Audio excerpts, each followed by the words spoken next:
తెలుస్తోంది.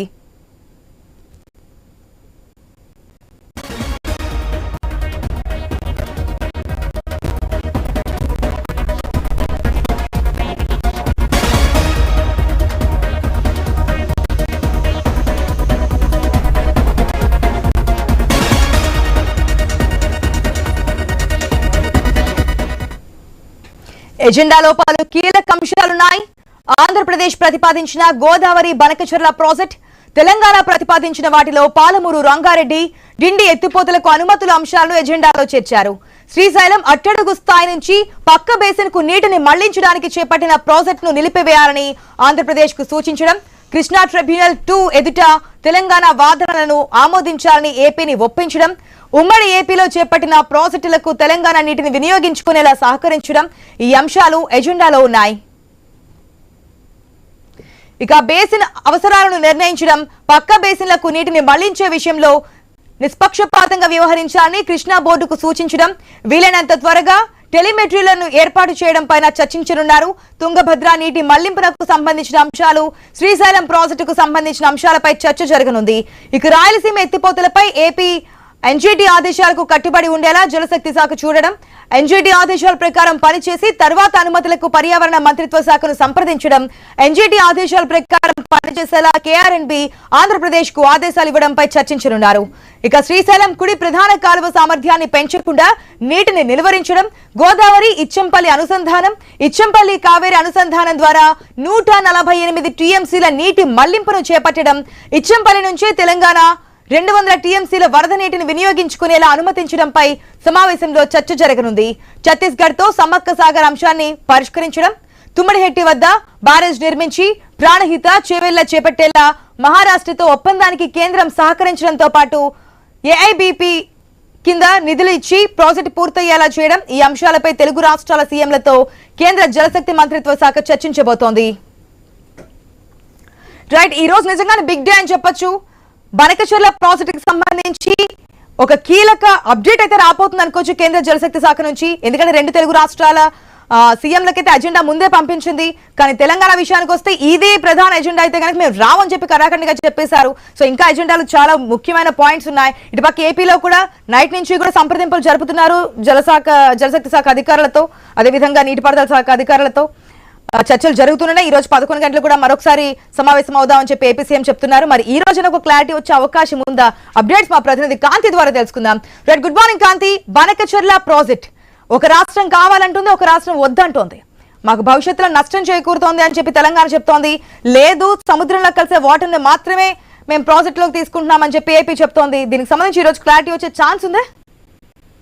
ఆశ, ఈ రోజు జరిగేటువంటి చర్చలో కొంత కీలకమైనటువంటి భేటీగా మనం చెప్పుకోవాలి. ఏదైతే ఆంధ్రప్రదేశ్ ప్రతిపాదించినటువంటి పోలవరం బనకచెర్ల ప్రాజెక్ట్ కి సంబంధించి ఏదైతే సీఎం ప్రతిపాదించిన మేరకు కేంద్ర ప్రభుత్వం కోసం ఏదైతే చర్చ జరిగిందో ఆ చర్చకు సంబంధించిన దానికి సంబంధించి ఇద్దరు సీఎంలను కూర్చోబెట్టి ఏవైతే జల వివాదాలు ఉన్నాయో ఆ జల వివాదాలకు సంబంధించినంత వరకు కూడా పరిష్కారానికి ఈ సమావేశం ఏర్పాటు చేసింది కేంద్రం. దీనికి సంబంధించి గత 2 ఎపెక్స్ కౌన్సిల్ సమావేశాలలో జరిగినటువంటి చర్చలపైన దృష్టి పెట్టి దానికి సంబంధించినటువంటి భేటీ ఏదైతే ఉందో భేటీకి సంబంధించినటువంటి ఏర్పాట్లు ఈ రోజు కేంద్రం చేపట్టింది. మధ్యాహ్నం 2:30కు ఈ భేటీ జరుగుతుంది. ఈ పోలవరం బనకచెర్ల అనుసంధానంతో పాటు జల వివాదాలు ఏవైతే ఉన్నాయో 2 రాష్ట్రాల సీఎంలు ఈ రోజు కూర్చుని చర్చలు జరుపుతారు. అయితే ఢిల్లీ పర్యటనలో ఉన్నటువంటి సీఎం జలవనరుల శాఖ అధికారులతోటి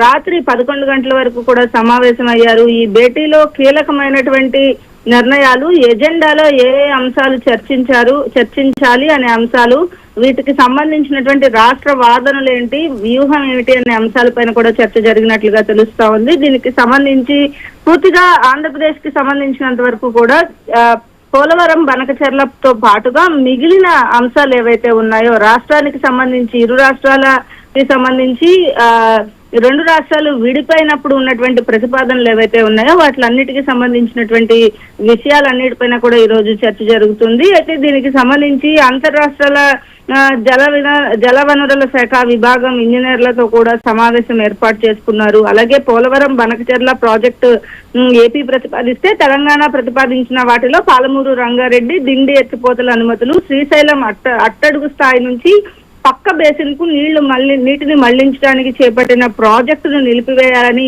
ఏపీకి సూచించడం జరిగింది. అయితే దీనికి సంబంధించి కృష్ణా ట్రిబ్యునల్ 2 ఎదుట తెలంగాణ వాదనలు ఆమోదించాలని ఏపీని ఒప్పించడం, ఉమ్మడి ఏపీలో చేపట్టిన ప్రాజెక్టులు ఏవైతే ఉన్నాయో దానికి సంబంధించి తెలంగాణ నీటిని వినియోగించుకునేలాగా సహకరించడము, అలాగే బేసిన్ అవసరాలను నిర్ణయించడంతో పాటుగా శ్రీశైలం ప్రాజెక్టుకి సంబంధించినటువంటి అంశాలకి ఛత్తీస్గఢ్ తో సమ్మక్క సాగర్ అంశాన్ని కూడా పరిష్కారం కోసం, అలాగే తుమ్మడిహెట్టి వద్ద బ్యారేజ్ నిర్మించి ప్రాణహిత చేవళ్లా చేపట్టేలాగా మహారాష్ట్రతో ఒప్పందానికి సంబంధించినటువంటి అంశాలన్నింటినీ కూడా ఎజెండాగా చేర్చారు. ఈ నేపథ్యంలో 2వ ఎపెక్స్ కౌన్సిల్ సమావేశంలో జరిగినటువంటి నిర్ణయాలు, అలాగే మొదటి ఎపెక్స్ కౌన్సిల్ లో జరిగినటువంటి సమావేశ నిర్ణయాలన్నింటినీ కూడా సీఎం జలవనరుల శాఖ నుంచి తీసుకున్నారు. అలాగే ఈ రోజు తిరిగి మళ్ళీ 11 గంటలకు సీఎం అధికారులతో సమావేశం అవుతారు. దానికి సంబంధించి ఎజెండా బేస్డ్ గా వాళ్ళు ప్రతిపాదించినటువంటి ప్రతిపాదనలన్నిటికీ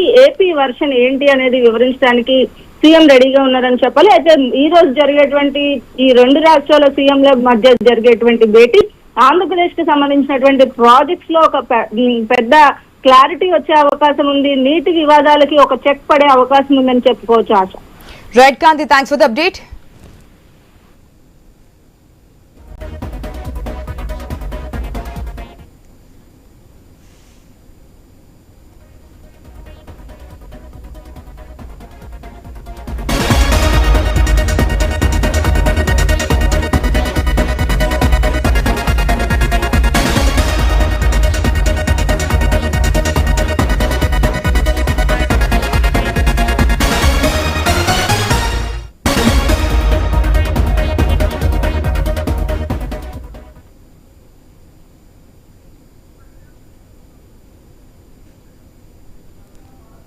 ఇవాటి కేంద్ర జలశక్తి శాఖ సమావేశంపై సస్పెన్స్ కొనసాగుతూనే ఉంది.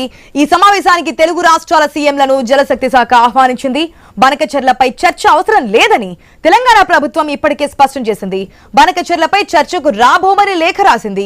మిగిలిన జల వివాదాలపై చర్చించాలని తెలంగాణ ప్రభుత్వం కోరింది. మీటింగ్ ఎజెండా మారిస్తే హాజరయ్యే యోచనలో తెలంగాణ ప్రభుత్వం ఉంది. ఇక కేంద్ర జలశక్తి మంత్రి ఇరు రాష్ట్రాల ముఖ్యమంత్రులతో సమావేశం ఏర్పాటు చేశారు. మధ్యాహ్నం 2:30 గంటలకు ఈ సమావేశం ప్రారంభం కాబోతోంది. గోదావరి బనకచెర్ల ఎజెండాగా ఈ సమావేశం ఉంటుందని సోమవారం కేంద్ర జలశక్తి కార్యదర్శి నుంచి లేఖ వచ్చింది. దీనిపై తెలంగాణ ప్రభుత్వం అభ్యంతరం వ్యక్తం చేసింది. ఈ ప్రాజెక్టును ఎజెండా నుంచి పక్కన పెట్టాలని కోరింది. మరి కేంద్ర ఎజెండా మారుస్తుందే? ఎజెండా మార్చకపోతే సీఎం రేవంత్ హాజరు కారా అనేది ఉత్కంఠభరితంగా మారింది.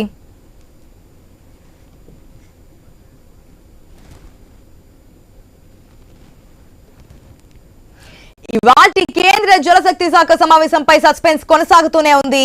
ఈ సమావేశానికి తెలుగు రాష్ట్రాల సీఎంలను జలశక్తి శాఖ ఆహ్వానించింది. బనకచెర్లపై చర్చ అవసరం లేదని తెలంగాణ ప్రభుత్వం ఇప్పటికే స్పష్టం చేసింది కూడా. అయితే బనకచెర్లపై చర్చకు రాబోమని లేఖ కూడా రాసింది. మిగిలిన జల వివాదాలపై చర్చించాలని తెలంగాణ ప్రభుత్వం కోరింది. మీటింగ్ ఎజెండా మారిస్తే హాజరయ్యే యోచనలో తెలంగాణ ప్రభుత్వం ఉంది. మరి ఈ రోజు ముందు నుంచి చెప్తున్నారు బనకచెర్ల ప్రాజెక్ట్ కి సంబంధించి తెలంగాణ ప్రభుత్వం మెయిన్ గా బీఆర్ఎస్ అధికార పార్టీ కాంగ్రెస్ బీఆర్ఎస్ పార్టీలు కూడా విముఖత వ్యక్తం చేస్తున్నటువంటి సిచ్యువేషన్ మనకు కనిపిస్తుంది. అంగీకరించబోమంటూ కూడా అటు సీఎం కావచ్చు మంత్రులు కావచ్చు ఘంటాబద్ధంగా చెప్తున్నటువంటి సిచ్యువేషన్. అయితే ఇరు రాష్ట్రాల సీఎంలను పిలిచారు ఈ రోజు కేంద్ర జలశక్తి శాఖ. మధ్యాహ్నం నుంచి మీటింగ్ కూడా ఉండబోతుందని చెప్పారు. ఒకవేళ ప్రధాన ఎజెండా ఇదే అయితే గనక మేము సమావేశానికి రామని కూడా లేఖ రాశారు. మరి ఎజెండాలో మిగిలిన అంశాలను కూడా ప్రస్తావించారు. జల వివాదాలకు సంబంధించి పక్క రాష్ట్రాలతో ఉన్నటువంటి వివాదాలను కూడా పరిష్కారం దిశగా ఈ రోజు మీటింగ్ ఉండబోతున్నట్టు తెలుస్తోంది. మరి తెలంగాణ నుంచి ఎటువంటి రెస్పాన్స్ రాబోతుందని తెలుసుకుందాం మా ప్రతినిధి స్వామి ద్వారా. రైట్, గుడ్ మార్నింగ్ స్వామి. తెలంగాణ నుంచి ఎవరెవరు వెళ్ళబోతున్నారు? బనకచెర్ల ప్రాజెక్టే కాకుండా మిగిలిన చాలా జల వివాదాలకు సంబంధించి ఎజెండాలో పొందుపరిచినట్టు తెలుస్తోంది. వెళ్ళే ఛాన్సెస్ ఉన్నాయా? డీటెయిల్స్ ఏంటి? ఆశ, ఒకవైపు ఈ రోజు తెలంగాణ ముఖ్యమంత్రి రేవంత్ రెడ్డి ఢిల్లీకి చేరుకున్నారు. ప్రధానంగా ఇప్పుడు ఈ బనకచెర్ల ఇష్యూ సంబంధించి ఎజెండాలో పెట్టొద్దని చెప్పేసి తెలంగాణ పదే పదే కోరుతుంది. కానీ ఆంధ్రప్రదేశ్ ముఖ్యమంత్రి చంద్రబాబు నాయుడు ఢిల్లీలోనే మకాం వేశారు. ఈ రోజు ఎట్టి పరిస్థితుల్లో బంకచెర్లకు సంబంధించిన విషయంలో కేంద్రాన్ని ఒప్పించి ఆ ప్రాజెక్ట్ ను సాధించాల లక్ష్యంతో ఆంధ్రప్రదేశ్ పట్టుదలతో ఉండడంతో కూడా తెలంగాణ ప్రభుత్వం కూడా అంతే స్థాయిలో తెలంగాణ హక్కులకు విఘాతం కలగకుండా దానికి సంబంధించిన విషయం చర్చకు పెట్టాలని చెప్పేసి భావిస్తున్నారు. తెలంగాణకు సంబంధించిన ఎజెండాను కనుక సమావేశంలో లేకపోతే సమావేశానికి వెళ్లాలా వద్దా అనే అంశంలో కూడా రాష్ట్ర ప్రభుత్వం సంబంధించినటువంటి కీలక పెద్దలంతా కూడా ఆలోచనలో పడ్డారు. ఆ తెలంగాణకు సంబంధించినటువంటి విషయంలో ఒకవైపు ప్రాణహితకు సంబంధించినటువంటి విషయంలో తమ్మిడిగట్టి వద్ద ఎన్బిటిఎంసీలకు సంబంధించినటువంటి బ్యారేజ్ విషయంలో కేంద్రం దీనికి సంబంధించి అంగీకరించాలి. ఇచ్చంపల్లి నుంచి 200 టీఎంసీల వాటర్ ని ఒకవైపు నిలు జలాన్ని వినియోగించుకోవడం కోసం అవకాశం ఇవ్వాలి. ఇటు కృష్ణా జిల్లాలకు సంబంధించిన విషయంలో పాలమూరు రంగారెడ్డి ఎత్తిపోతలకు సంబంధించిన విషయంలో ఢిల్లీ ఎత్తిపోతలకు సంబంధించిన విషయంలో కేంద్రం నీటి కేటాయింపులు చేయాలి. వీటిని మా ఎజెండాగా అందులో పెట్టాలని చెప్పేసి కూడా తెలంగాణ ప్రభుత్వం సూచించింది. కానీ బంకచెర్ల ఒకటే పెట్టి మిగతా పెట్టకపోతే మాత్రం సమావేశానికి తెలంగాణ ముఖ్యమంత్రి ఇరిగేషన్ శాఖ మంత్రి ఉత్తమ్ కుమార్ రెడ్డి మిగతా అధికారులు వెళ్తారా లేదనేది కూడా కొంత ఇప్పుడైతే మీమాంస నెలకొని ఉన్నది, కొంత సందిగ్ధ నెలకొని ఉన్నది. ఎజెండాలో కేవలం బంకచెర్ల ఒక్కటే పెట్టి మిగతా పెట్టకపోతే మాత్రం సమావేశానికి వెళ్తే మాకు రాజకీయంగా నష్టం జరుగుతుందని చెప్పేసి కూడా ఒకవైపు కాంగ్రెస్ నేతలు భావిస్తూ ఉన్నారు. అందుకోసమే ఒకవైపు ఖచ్చితంగా దీనికి సంబంధించిన సమావేశ ఎజెండాలో ఇరు రాష్ట్రాలకు సంబంధించినటువంటి ఎజెండా పెట్టి వాటిని సమానంగా చర్చించాలి. ఒకవైపు కేంద్రం కనుక ఏకపక్షంగా ముందుకు వెళ్తే ఈ సమావేశానికి వెళ్ళకపోవడమే మంచిదన్న ఉద్దేశంతో కూడా ప్రభుత్వం ఉన్నట్టుగా తెలుస్తుంది. నిన్న రాత్రి సిఎస్ రామకృష్ణారావు ఒక లేఖ రాశారు. లేఖకు సంబంధించి పూర్తి వివరాలు కూడా అందులో పొందుపరచడం జరిగింది. తెలంగాణ ఏం కోరుకుంటుంది, ఆంధ్రప్రదేశ్ ఏకపక్షంగా దీనికి సంబంధించి ఒకే పాయింట్ ఎజెండాగా తీసుకొస్తే మాత్రం తెలంగాణ అంగీకరించబోదని కూడా స్పష్టంగా చెప్పడం జరిగింది. మొత్తానికి బంకచెర్ల విషయంలో ఒకవైపు పోలవరం సంబంధించిన విషయంలో ఇటు ఒరిస్సా, ఛత్తీస్గఢ్, తెలంగాణ సంబంధించిన విషయంలో ఇంకా పూర్తి స్థాయి ఒకవైపు పునరావాసం కావచ్చు, దానికి సంబంధించిన ఇష్యూస్ ఇంకా సాల్వ్ కాలేదు, కోర్టులో పెండింగ్ లో కొనసాగుతూనే ఉన్నాయి. ఇలాంటి తరంలో పోలవరం నుంచి మరొకసారి ఆ బంకచెర్ల వరకు 200 టీఎంసీల నీటిని తరలించేటువంటి అవకాశాన్ని ఏ విధంగా పరిశీలిస్తారు? ఎక్కడ కూడా నికర జలాల కేటాయింపు లేదు. ఒకవైపు ఆ మిగులు జలాలకు సంబంధించిన విషయంలో కేంద్ర జలసంఘం నుంచి పూర్తిగా స్పష్టమైనటువంటి వివరాలు లేకుండానే ఏ విధంగా ముందుకు వెళ్తారని చెప్పేసి కూడా తెలంగాణ క్వశ్చన్ చేస్తున్న పరిస్థితి కనబడుతుంది. మొత్తానికి ఒకవైపు కృష్ణాకు సంబంధించిన విషయంలో ఇప్పటికే ట్రిబ్యునల్ 2 సంబంధించిన విషయంలో తెలంగాణ డిమాండ్లకు ఆంధ్రప్రదేశ్ ఇప్పటికే అంగీకరించాలి. ఒకవైపు తెలంగాణకు సంబంధించిన విషయంలో ఇటు కృష్ణా బేసిన్ లో కావచ్చు, గోదావరి బేసిన్ లో కావచ్చు, దాదాపు 60% పైగా పరివాహక ప్రాంతం అంతా కూడా తెలంగాణలో ఉన్నది. ఆ మేరకు ప్రపంచ స్థాయి నది సహజ నది స్వామి, ఒకవేళ తెలంగాణ రాష్ట్రానికి ఏదైతే డిమాండ్స్ ఉన్నాయో అన్నిటికీ ఒకవేళ ఏపీ అంగీకరిస్తే బంకచెర్ల ప్రాజెక్ట్ సంబంధించి గ్రీన్ సిగ్నల్ ఇచ్చే అవకాశం ఉందనుకోవచ్చా రేవంత్ రెడ్డి సర్కార్?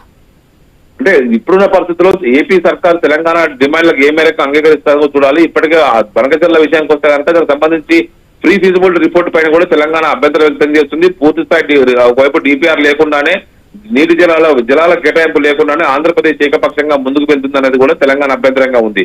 దీనికి సంబంధించి 200 టీఎంసీ జలాలు కనుక ఇక్కడి వినియోగించుకుంటే అందులో కూడా మాకు వాటా వస్తుంది అనేది కూడా తెలంగాణ డిమాండ్ చేస్తుంది. ఇప్పటికే తెలంగాణకు సంబంధించినటువంటి నీటి కేటాయింపుల్లో గోదావరిలో 916 టీఎంసీలు, కృష్ణాలో 700 టీఎంసీల పైగా తెలంగాణకు హక్కుగా రావాల్సి ఉన్న వాటిని ఇప్పటికి ఇంకా పొందలేకపోతున్నాము. తెలంగాణలో పూర్తిస్థాయి ప్రాజెక్టుల కేటాయింపు లేకపోవడంతో అన్యాయం జరుగుతున్నది కూడా తెలంగాణ చెప్తున్నటువంటి అభ్యంతరం.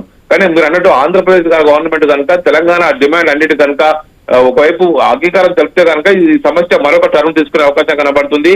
బంకచెర్ల విషయంలో ఇప్పుడు ఆంధ్రప్రదేశ్ ముఖ్యమంత్రి చంద్రబాబు నాయుడు ఏ విధంగా దీన్ని అందరినీ కన్విన్స్ చేస్తాడు, ఇరు రాష్ట్రాల మధ్య ఎలాంటి జలజలాలు లేకుండా అందరూ పచ్చగా ఉండాలి, అందరికీ సమాన అవకాశాలు రావాలని చెప్పేసి మేము కోరుకుంటున్నామని చెప్పి చంద్రబాబు నాయుడు చెప్తున్నటువంటి విషయంలో తెలంగాణ సీఎం రేవంత్ రెడ్డి ఇప్పుడు ఎలా స్పందిస్తారు? కేవలం ఏకపక్ష ఎజెండా ఉంటే మాత్రమే సమావేశానికి వెళ్ళొద్దు అనేది కూడా తెలంగాణ ప్రభుత్వం నిర్ణయంగా కనబడుతుంది. ఒకవైపు సమావేశంలో ఇరు వర్గాలకు సంబంధించిన సమాన ఎజెండా ఉంటే చర్చించడానికి మాకు అభ్యంతరం లేదని చెప్పి తెలంగాణ అంటున్నది. ఆశ right Swamy, thanks for the update. Wait చేసి చూద్దాం. మధ్యాహ్నానికి అయితే సమావేశం ఉంది. ఓన్లీ బంకచెర్లే కాదు, మిగిలిన సమస్యల్ని కూడా మిగిలిన రాష్ట్రాలతో ఉన్నటువంటి జల వివాదాలను కూడా ఈ రోజు ఎజెండాలో పొందుపరిచారు. కాబట్టి ఆఫ్టర్ మీటింగ్ తర్వాత ఎటువంటి ప్రతిపాదన తెర మీదకి వస్తుందనేది కూడా వెయిట్ చేసి చూద్దాం.